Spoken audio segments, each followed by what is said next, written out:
Okay, boom. Back to back Hiya's, baby. We're going back to back. Hiya Exquisite Basic Godzilla 2000. And this one here is the Heat Ray Godzilla 1999 version right there with these beautiful orange dorsal plates.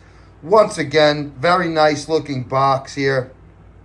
Same as the regular version of the Godzilla 2000. This is just a beautiful picture of the figure on the front. Same thing as always with Hiya. Simple, classic boxes. Heat Ray Godzilla 1999 on the top. Same thing on the bottom. We got a beautiful picture here of the figure on one side. Another beautiful picture of the figure on the other side. Heat Ray Godzilla 1999. And we have a beautiful picture of the figure with the Heat Ray right here on the back. Excellent, man. Hiya knows how to do boxes very well. They're grabbers, they're lookers, they look excellent. Just simple. Their boxes are very simple, like I always say, but they're awesome. So let us get this guy out of here and see what he looks like. Okay, so to give you the whole full package here, we got this nice clamshell with these gorgeous dorsal plates standing right out. An extra set of hands, fist-like hands it looks like, and this beautiful atomic breath piece to match these gorgeous dorsal plates. So nice. Beautiful packaging by Hiya. Get that plastic crankle. Oh yeah, God's box, it's coming off. Yeah, wow. Holy cow. Look at that paint job. Wow, they went nuts on the back and the legs part of it too. Wow, that just looks so rich and beautiful. Speaking of Rich, shout out to my boy Rich for getting this for me once again. That's the Godzilla plug. What up, Rich? Look at this, man. Look at this candy cane Goji right here. Gorgeous paint job right there. So let's take a look at it further, though. Okay, so here we go straight away, straight out the box. This is what we're working with here, and it's a beautiful figure. Screen accuracy is very on point, and these dorsal plates are gorgeous. This is to represent Godzilla's nuclear pulse here, which we see at the end of the movie. Once again, this design of Godzilla, if you didn't watch my review for the regular version of this, please check that out. But this design of Godzilla came off the heels of the 1998 American version with Matthew Broderick. Basically, Zilla, a design that left a lot to be desired for a lot of people. So Japan wanted to really get back to giving Godzilla a look that was undeniably Godzilla. You know what I mean? And of course, it's an entertaining movie. It pretty much eliminates everything after the 1954 film, so it's kind of like meant to act almost as a direct sequel to that, which is interesting. You know, you got the Godzilla Prediction Network, which I told you will look like a bunch of tornado chasers. Looks like Twister, the way they're chasing after Godzilla, trying to get pictures and info. And, you know, you have a UFO in this movie that's basically trying to, you know, almost like steal Godzilla's DNA. They're trying to learn his regenerative properties. And they try to download all of the files that Japan has on Godzilla so they can learn how to regenerate like he does. And in the process of that, you know, Godzilla winds up destroying the UFO, but they use his cells to create Orga, you know, which is a hard monster to kill because it has Godzilla's DNA and Godzilla's regenerative properties. And he uses his atomic breath on him. The atomic breath powers up a bunch of times, but ultimately Orga tries to swallow Godzilla whole, and Godzilla uses its nuclear pulse to basically blow up half of Orga's body. And it's a wild ride. It's a decent movie. I wasn't that into it back in the day. I've gotten more into the Millennium movies and design, you know, lately, specifically because of these Hiya figures, because everybody was raving how good they are. So I really took a deep dive back into the Millennium movies, the Millennium era. And, you know, Hiya does screen accuracy very well, so that's what we can expect here. We're getting, it's very nice as far as the teeth are concerned. The eyes are well done. Facial sculpt is very accurate. And these dorsal plates are absolutely beautiful. They're candy corn painted, and you have a nice dusting on the legs, on the tail, and on the back to go with these beautiful dorsal plates that just gives it a fantastic look to it here. And it really stands out. This is one that's going to stand out on the shelf. I'm happy to have the regular version and this. So let's pose this guy and see what he could do. Okay, look at that. That just looks so beautiful. That sunburst color. Gorgeous. Starting it off with a nice tail off the ground pose here, lurching forward pose. The tail is quite nice on this, same as the regular version. It's quite posable and bendable. The inside of the mouth is okay. I had a little cockeyed jaw that I had to fix. Seems to be okay now. You're getting this peach color on the tongue and the inside of the mouth here. If you could see that there. Wow, the detail on the tongue is nice. Just so you see that. The tongue is a little long. It sticks out past the mouth. So when you close the mouth, it's like sticking out past the front lip, basically. So I don't know if that's screen accurate or if that's just to help you move the tongue up and down, because you do have articulation on the tongue. And you're going to see the fingernails and toenails are okay. Fairly plain, like a pale, it's like a pale yellow with a little bit of detail and brown in it. Kind of nice. Not exactly bone color, more of like a pale yellow. Which I guess it goes pretty good with the dorsal plates, you know. And then the eyes are fairly nice on this figure. The teeth are gorgeous, actually. The teeth and the detail on the tongue are very nice, you know. Even though you do get that like pinky peach color on the tongue, which I didn't really care for it at first, but now taking a closer look at it, I kind of like it. Yeah, the legs are stiff as a board on this. It's not the best leg articulation, which kind of makes balance a little difficult for this particular figure. But you can get it into poses. It's just stiff NECA-like articulation on the legs. You know what I mean? So, yeah, we don't buy Hiya for the articulation, even though they have fairly good articulation. We buy it more for the screen accuracy than anything else. But still, this is a very, very nice pose. So, okay, let's keep going.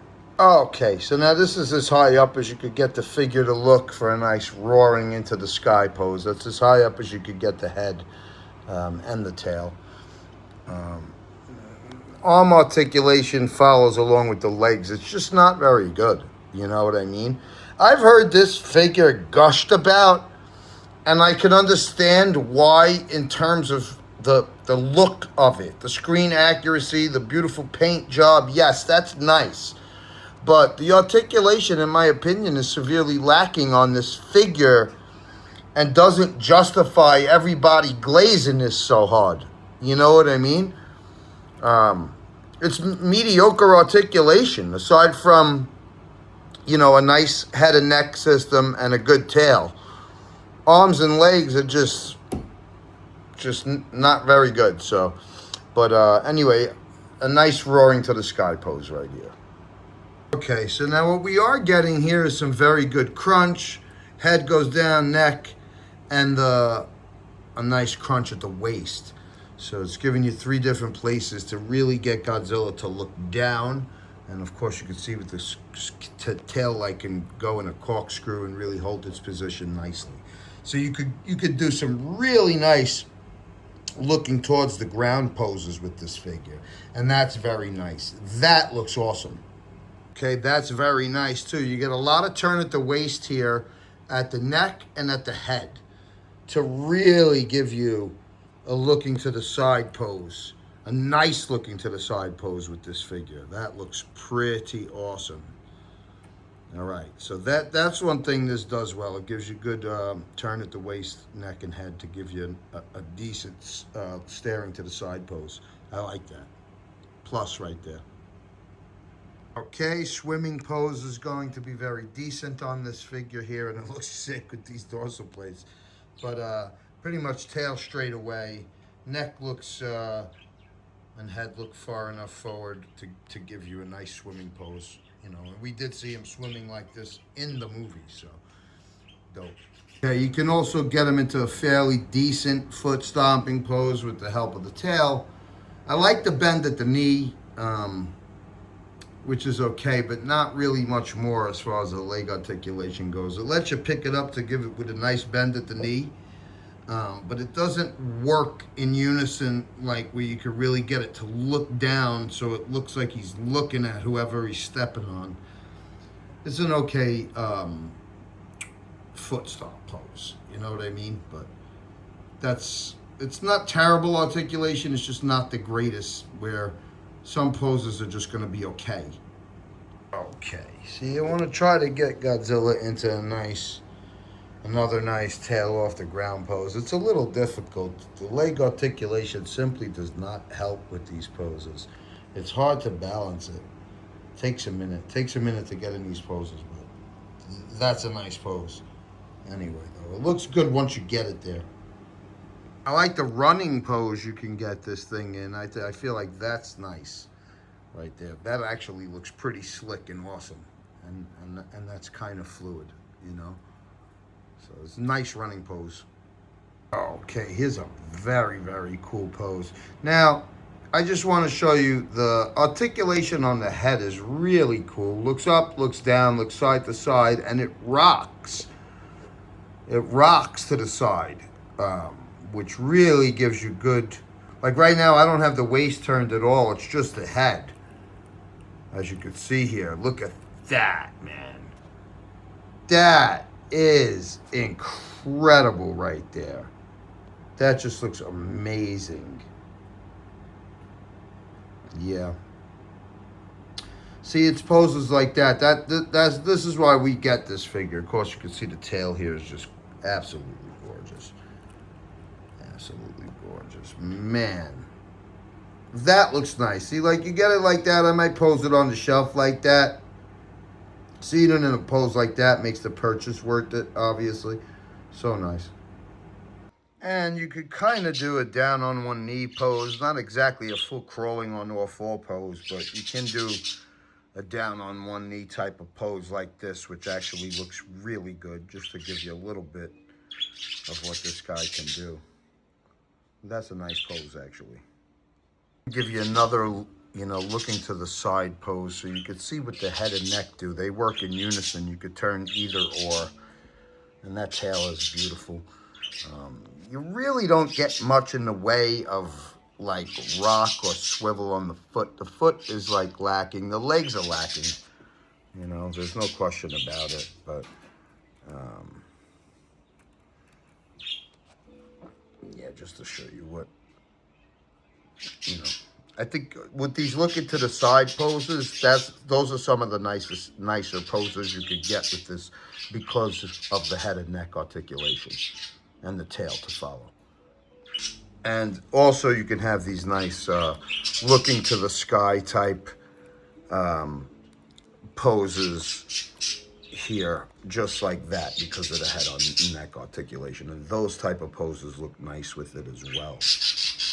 Okay, now I also think that these alternate hands here are very nice. They're a bit more closed claw, but they're very expressive. They give the figure a different look when you put them on, and I kind of like that. Look at that pose. That's nice. Okay, now I want to try to make it like one of his promo pics that's online. Just to really give you a good shot at these dorsal plates from behind and the paint that goes down to right there on the tail. I mean, wow. Look at that, folks. These dorsal plates are just gorgeous, and I really like that orange paint that goes down. Super, super nice. I like that they continued it a little bit onto his legs as well. That looks super nice. Yeah, super cool. Okay, now I just want you to see how nice these dorsal plates look. As you can see, they are translucent.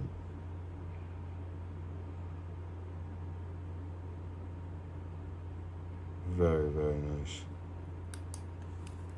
Okay, so now we're going to have this beautiful atomic breath piece here, which matches the dorsal plates very, very nicely.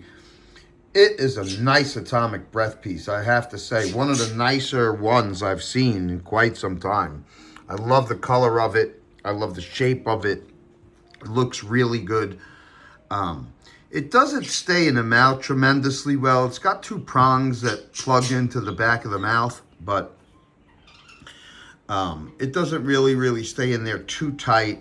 And it is somewhat heavy, so you can't really get it to shoot straight out. It's going to cause the head to drop down, to drop it down. So that's about as straight as you're going to get it, which is just fine. It's really nice. It looks very, very nice. It's just a little on the heavy side, and that's about it. You're not gonna, shoot it up in the air like legendary Godzilla. That's gonna be, about as straight as you could get it. Okay, that's very nice. You could shoot it down at the floor, and that's about as wide as you're gonna get the arms and legs. The legs are so stiff. I do not like the legs on this figure. You know what I mean? They could be way better. But yeah, whatever. That's neither here nor there. What a gorgeous atomic breath piece. I mean, wow. You're buying this figure for the look of it, and it looks awesome, man. Those dorsal plates matched with this atomic breath, just such a beautiful look to pose them on the shelf like this. Excellent, man. Okay, so now I want to compare the heat ray version to the regular version here. You could see, I'm definitely going to say the eyes are better on the regular version, for sure. I think, yeah, the eyes are definitely better. Dorsal plates look much better here, just simply because there's more to it. And I love the paint job on the side that we don't have with this one, but that's fine. I mean, this is the regular version. This is meant to be the heat ray version, so that's why there's all that extra paint on there. Otherwise, the figures are fairly the same. This is a little looser in terms of articulation. This came to me very stiff and tight. Took me a while to even get the torso to move on it. But both of these are nice figures. They're different in their own way. But the head articulation is the same on both of them as well. Same on the tail as well. And, the articulation is not as good on the arms and legs of both of them, so. But they're both lookers. As you can see, these are gorgeous looking screen accurate figures, which is why you want to purchase a Hiya. You don't purchase a Hiya for advanced articulation, even though it is pretty good and you do get good poses. But so happy to have both of these regardless. Kudos to Hiya for making very nice looking figures. All right, so now here's the T13 Godzilla. 16,000 views, baby. This guy got 100 and something, 120. Come on, guys. Everybody who's shitting on this figure Where's your views for the Hiyas? You love Hiya so much, but you don't want to see the review videos for it? So, come on, guys. I'm just joking around with you, but obviously, you know, this guy stirred up a lot of controversy, and certainly there's people out there that think he's a cool figure. So, you know, don't judge a book by its cover, by its 3D printed cover. I would also like to compare it with the Bandai vinyl heat radiation version. These two look very nice together as well. Look at that. The ice blue and the candy cane orange and yellow. Awesome. Yeah, man. All right, so that's going to wrap this one up, folks. Definitely a recommend. It's a beautiful figure. It's going to pop out on your shelf. If you like what you see, go out and get you some Hiya 2000 Goji Heat Ray. Like the goddamn video, subscribe to the channel, and I'll be back at you with another one shortly. But this is just gorgeous, man. Look at that. Look at how that's going to look on your shelf, guys. Get this sucker. You won't regret it.